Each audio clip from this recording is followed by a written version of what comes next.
الله مخلصا له الدين.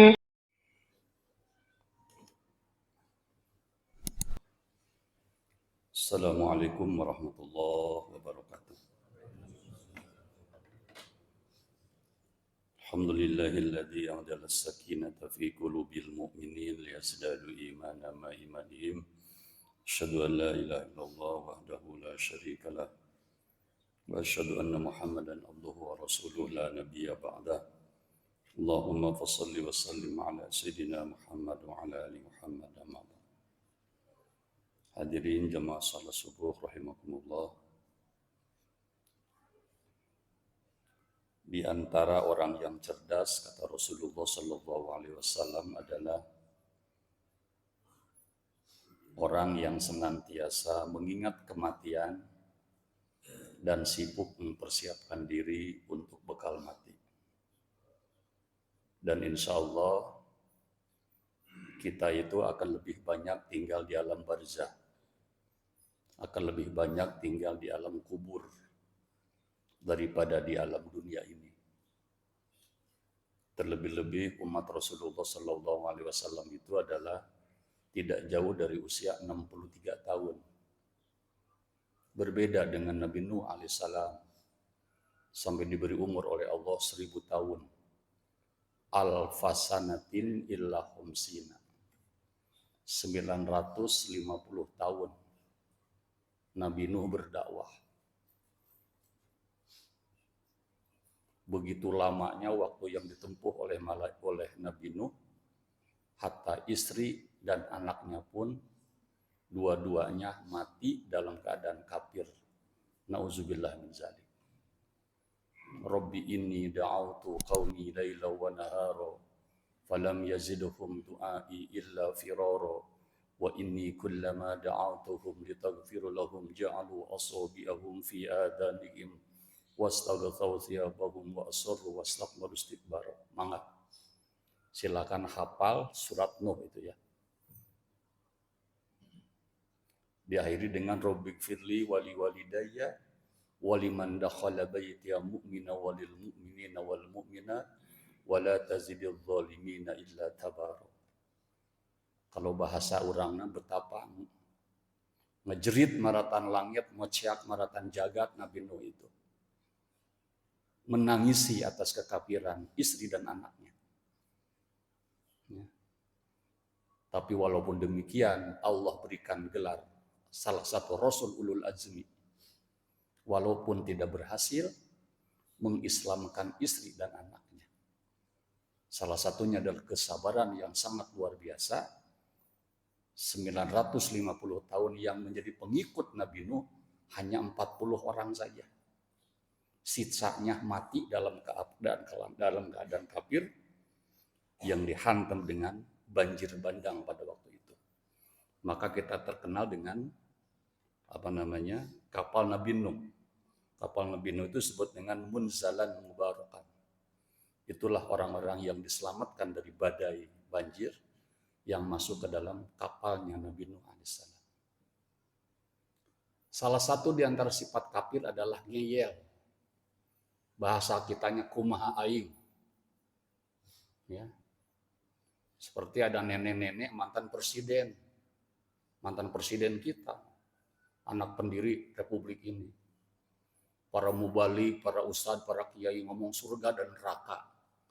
Emangnya dia sudah melihatnya, neraka dan surga itu. Itu nenek-nenek itu selalu diberikan panjang umur oleh Allah Subhanahu wa taala. Mudah-mudahan nenek itu diwafatkan oleh Allah dalam keadaan wafat husnul khotimah. Begitu dangkalnya ilmu agamanya sehingga neraka dan surga kata dia harus nampak dulu baru saya akan percaya. Kita doakan nenek-nenek itu mati dalam keadaan husnul khotimah. Diberikan petunjuk oleh Allah Subhanahu wa taala. 7 dari nasihat Imam Al-Ghazali yang pertama, apa yang paling dekat di tengah-tengah kalian? Berbagai macam ragam. Anak muridnya itu menjawab, bapak saya, abi saya, umi saya, kakek saya, teman saya, sahabat saya dan sebagainya. Kata Imam Al-Ghazali dalam 7 nasihatnya, apa yang paling dekat dengan tengah-tengah kalian adalah kematian. Nah, makanya saya senang mendengarkan lagu Sebunjur Bangkai itu yang dikarang oleh Bung Haji Roma Irama. Ya. Dari kamar yang indah, kasur empuk tilam putih, kini tiada lagi, ya, menjadi santapan cacing tanah. Kita ini adalah calon-calon santapan cacing tanah.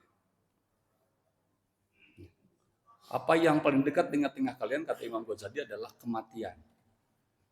Tidak harus tua dulu, tidak muda. Idza jaa ajaluhum la yastaghiruna sa'ata wa la yastaqdimun. Apabila ajal itu telah datang, maka tidak bisa dipundurkan walaupun 1 menit dan tidak bisa dipajukan walaupun 1 menit. Sudah habis waktunya.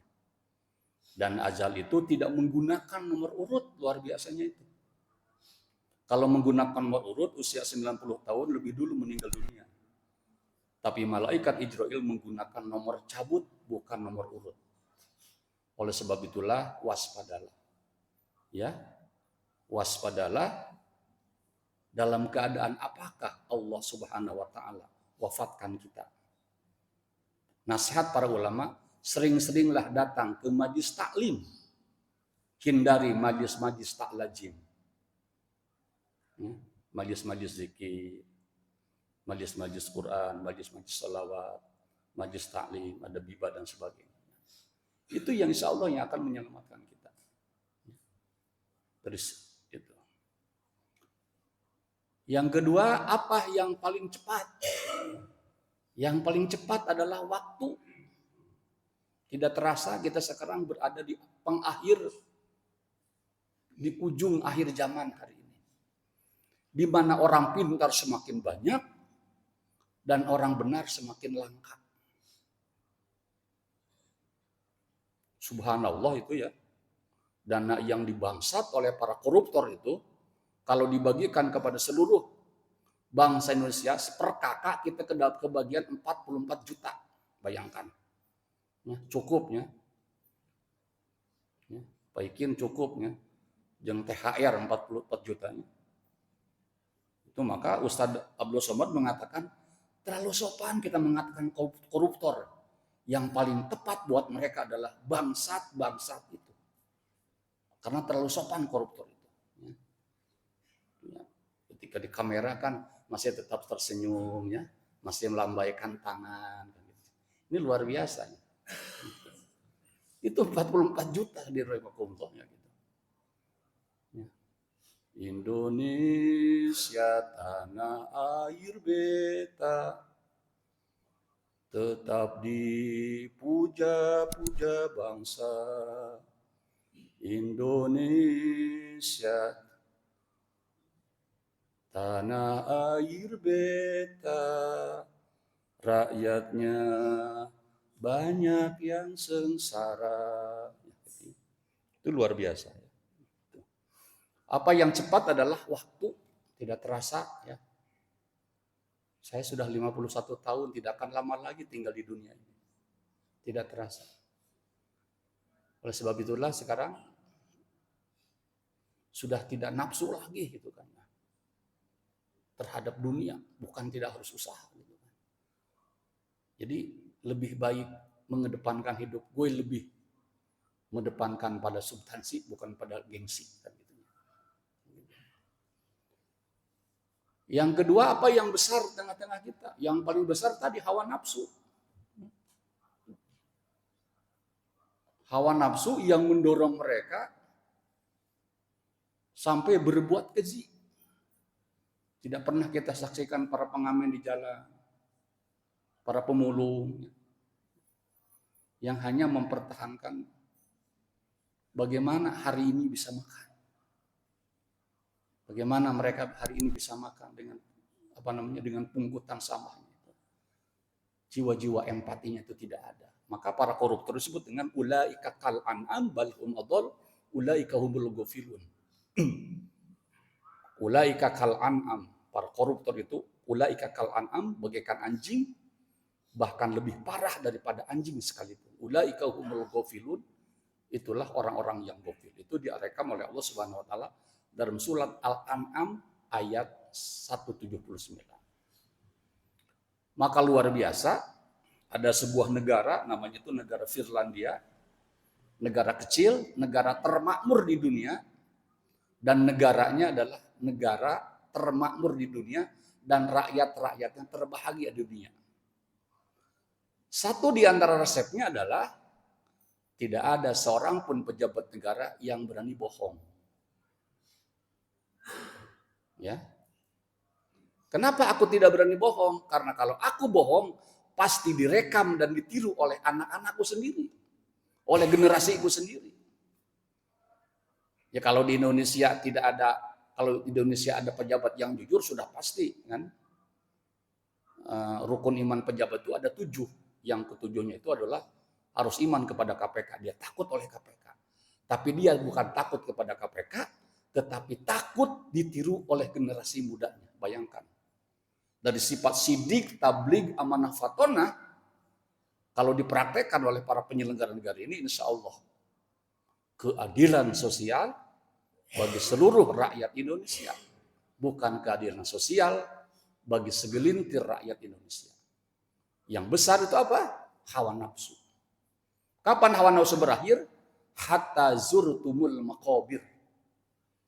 Sehingga kita sudah menjadi sebujur bangkai, disitulah batas hawa nafsu. Maka di bulan Ramadan ini betapa luar biasanya, begitu istimewanya orang-orang Islam yang mau menjalankan ibadah saum di bulan Ramadan. Siapa yang menjadi dewan jurinya adalah Allah Subhanahu wa taala. Ya. Kalaupun bapak-bapak berangkat dari rumah di kantor makan kan tidak ada yang tahu. Tapi kenapa tidak buka? Karena inni akhafullah. Aku takut kepada Allah dan aku iman kepada Allah Subhanahu wa taala sebagai jurinya.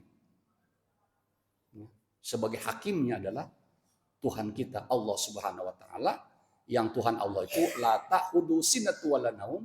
Tuhan kita Allah tidak pernah ngantuk apalagi tidur. Sebagaimana ayat kursi yang kita baca setiap hari. Ya. Yang keempat, apa yang berat? Yang berat tadi adalah menjaga amanah. Ya. Tadi rumusnya, semakin banyak orang pintar di Indonesia, semakin langka orang-orang benar di tengah-tengah kita. Jadi orang-orang yang bisa menjaga amanah adalah manusia-manusia yang sangat luar biasa. Ya. Oleh sebab itulah, sisa umur kita yang sebentar lagi akan dijemput oleh malaikat Ijrail, mari kita bersiap diri. Sudah punya amal apakah? Sudah punya amal apakah kita yang sebentar lagi setiap kita akan dijemput oleh malaikat Ijrail? Begitu juga masih banyak dosa-dosa kita yang belum diampuni oleh Allah Subhanahu wa taala. Momentum Ramadan ini, mudah-mudahan sekecil apapun amal kebajikan kita, saum kita, infak, zakat, dan tadarus kita, qiyamul lail kita diterima oleh Allah Subhanahu wa taala. Dan sebesar apapun dosa-dosa yang pernah kita lakukan, mudah-mudahan Allah Subhanahu wa taala berkenan untuk mengampuninya. Dan yang paling pertama dan utama, Allah wafatkan kita semua dalam keadaan wafat husnul khotimah. Sekian dan demikian, mohon maaf. Assalamualaikum warahmatullahi